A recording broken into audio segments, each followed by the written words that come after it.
আমার হুসাইন শহীদ হয়ে গেছে কারবালার ময়দানে, আমি যাইতেছি। আমার হুসাইন ডাক দিছে নানাজি কইয়া, আমি রওজায় থাকতে পারি নাই রে।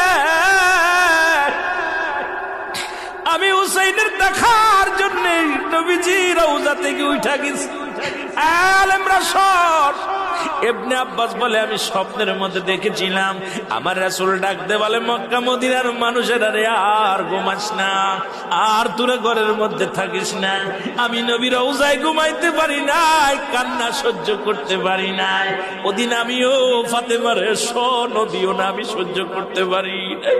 আমার হুসাইন যখন ডাক দিয়েছিল না নাজিয়া মুহাম্মাদ